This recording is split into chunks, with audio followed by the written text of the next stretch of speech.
21 महीने से जारी इजरायली हमले और मानवीय संकट के बीच गाजा के लाखों लोग भूख से तड़प रहे हैं। बच्चे दम तोड़ रहे हैं, माएं सूखी निगाहों से आसमान ताक रही हैं। लेकिन दुनिया अब भी भुखमरी घोषित करने से कतरा रही है। संयुक्त राष्ट्र, अंतर्राष्ट्रीय एजेंसियां और राहत संगठन महीनों से चेतावनी दे रहे हैं कि गाजा भयंकर भुखमरी के कगार पर है। फिर भी अब तक कोई औपचारिक ऐलान नहीं किया गया।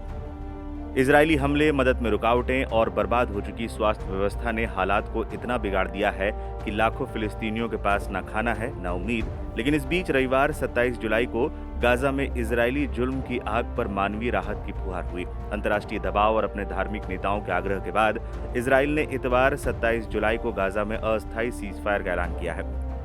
यह फैसला उस वक्त आया जब अंतर्राष्ट्रीय संगठनों ने गाजा में बढ़ती भुखमरी और जरूरी सामानों की भारी कमी को लेकर गंभीर चेतावनी दी थी।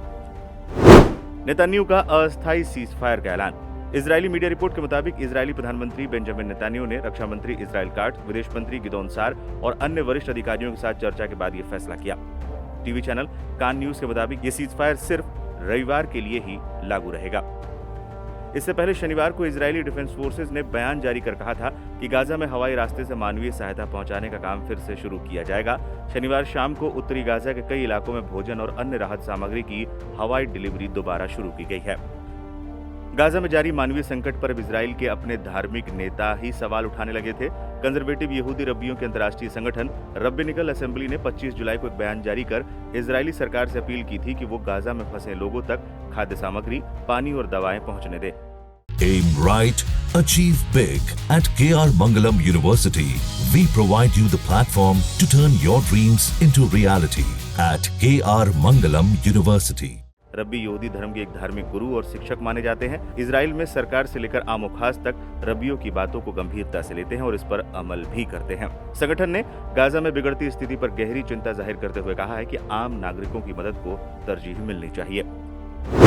अमेरिका ने भी खींचे हाथ। गाजा में युद्ध को लगभग 2 साल होने को है, लेकिन अभी तक कोई हल नहीं निकल पाया है। इस बीच अमेरिका ने भी 24 जुलाई को सीजफायर पर बातचीत से खुद को अलग कर लिया है। अमेरिकी दूत स्टीव विटकॉफ ने बातचीत नाकाम होने के लिए हमास को जिम्मेदार ठहराया और कहा है कि अब अमेरिका दूसरे विकल्पों पर विचार करेगा। इस दौरान ये खबर भी सामने आई कि अमेरिकी राष्ट्रपति डोनाल्ड ट्रंप ने आतंकी संगठन हमास को लेकर कड़ा रुख अख्तियार किया है। ट्रंप ने इजरायल को खुली छूट देते हुए साफ कह दिया है कि वो गाजा में अपने सैन्य अभियान को तेज कर दे। असल में गाजा ने अमेरिका समर्थित शांति वार्ता के प्रस्ताव को अस्वीकार कर दिया था। इसके बाद डोनाल्ड ट्रंप भड़क उठे हैं। अमेरिकी राष्ट्रपति ने यहां तक कह डाला कि आतंकी संगठन शांति का इच्छुक नहीं है। बताते चलें, 7 अक्टूबर 2023 से इजराइल लगातार गाजा में हमले कर रहा है। इजरायली हमले में 59,000 से ज्यादा फिलिस्तीनी अब तक मारे गए हैं, जिनमें ज्यादातर बच्चे और औरतें शामिल हैं। यहूदी फौज के जुल्म की वजह से 43,000 लोग घायल हुए हैं, जबकि 11,000 से ज्यादा लोग गायब हैं। गाजा में हमलों की वजह से 75% से ज्यादा बुनियादी ढांचे तबाह या बर्बाद हो चुके हैं।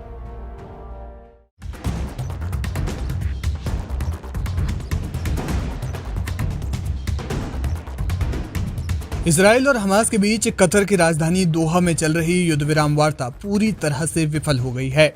इससे गजा पट्टी में तनाव और मानवीय संकट गहराने की आशंका बढ़ गई है। इस गतिरोध में अमेरिकी राष्ट्रपति डोनाल्ड ट्रंप के हालिया बयानों की भी चर्चा हो रही है।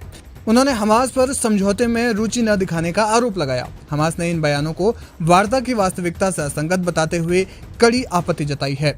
जनवरी 2025 में शुरू हुए युद्ध विराम, जिसमें 33 बंधकों की रिहाई और गजा में मानवीय सहायता की अनुमति दी गई थी, वो पूरी तरह से टूट चुका है। दोहा में आयोजित ताज़ा वार्ता में इसराइल ने 60 दिनों के अस्थायी युद्ध विराम का प्रस्ताव रखा, जिसमें हमास से 10 जीवित बंधकों और 18 मृत बंधकों के शवों की रिहाई के बदले फिलिस्तीनी कैदियों की रिहाई और गजा में सहायता बढ़ाने की बात कही थी। हालांकि हमास ने इस प्रस्ताव को खारिज कर स्थायी युद्ध विराम और इस्राएली सेना की पूर्ण वापसी की मांग की। इसी बीच ट्रंप ने स्कॉटलैंड रवाना होने से पहले व्हाइट हाउस में पत्रकारों से बातचीत करते हुए कहा कि हमास वास्तव में कोई समझौता नहीं करना चाहता। ऐसा लगता है कि वे मरना चाहते हैं। उन्होंने इसराइल से गजा में सैन्य कार्रवाई तेज करने का आह्वान किया।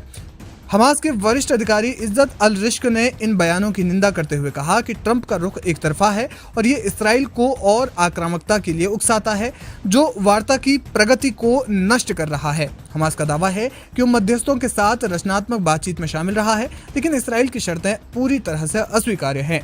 वार्ता के टूटने और इसराइल की 11 सप्ताह की नाकाबंदी के कारण गजा में मानवीय स्थिति बदतर हो गई है। भोजन, ईंधन और दवाओं की भारी कमी रही है। संयुक्त राष्ट्र के अनुसार गजा में 90% से ज्यादा बुनियादी ढांचा क्षतिग्रस्त या नष्ट हो चुका है। मार्च 2025 में युद्ध विराम टूटने के बाद कम से कम 7,843 फिलिस्तीनी मारे गए हैं और 27,993 घायल हुए हैं। Aim right, achieve big. At KR Mangalam University, we provide you the platform to turn your dreams into reality. At KR Mangalam University. जानकारी के मुताबिक कनाडा के प्रधानमंत्री मार्क कार्नी सहित 28 पश्चिमी देशों ने गजा में मानवीय संकट के लिए इसराइल की आलोचना की है और युद्ध को तत्काल समाप्त करने की मांग की है। संयुक्त राष्ट्र और 100 से ज्यादा मानवाधिकार संगठनों ने इसराइल पर सहायता वितरण में बाधा डालने का आरोप लगाया, जबकि इसराइल का कहना है कि संयुक्त राष्ट्र सहायता को ठीक तरह से वितरित नहीं कर रहा है। ट्रंप के बयानों ने भी अंतर्राष्ट्रीय समुदाय में विवाद पैदा किया है, क्योंकि कई देश इसे वार्ता में मध्यस्थ की भूमिका निभाने वाले अमेरिका की निष्पक्षता पर सवाल उठाने वाला मान रहे हैं। जानकार मानते हैं कि ट्रंप के बयानों और दोनों पक्षों के बीच गहरे अविश्वास ने युद्ध विराम की संभावना को और कमजोर कर दिया है। हमास ने गजा के शासन को फिलिस्तीन नेशनल अथॉरिटी जैसे अन्य समूहों को सौंपने की इच्छा जताई, लेकिन इसराइल ने इसे खारिज कर दिया।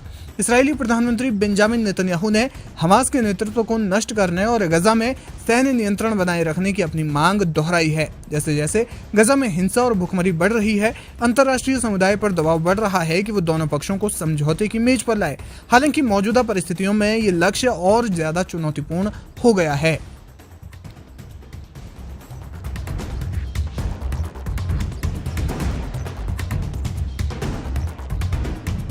गजा में मानवीय सहायता के ठिकानों पर लगातार हमले हो रहे हैं, जिनमें सैकड़ों लोगों ने अब तक जान गंवाई है। इसराइल ने कई बार आरोप लगाया है कि वो भोजन सामग्री को हमास तक पहुंचने नहीं देना चाहता और इसी वजह से वो कई बार इससे सख्त कदम भी उठाता है। यही वजह है कि गजा में मासूमों के साथ बर्बरता हो रही है। लेकिन इसी बीच एक अमेरिकी रिपोर्ट ने हैरान कर दिया है।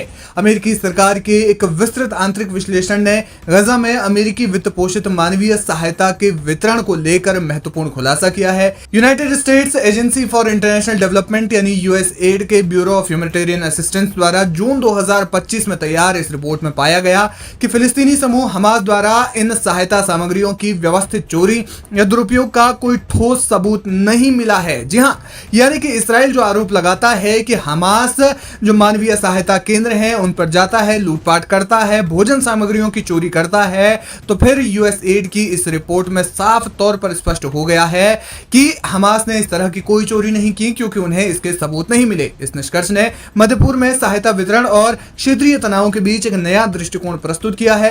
हालांकि इसराइल ने इस पर विरोध जताते हुए चिंता व्यक्त की।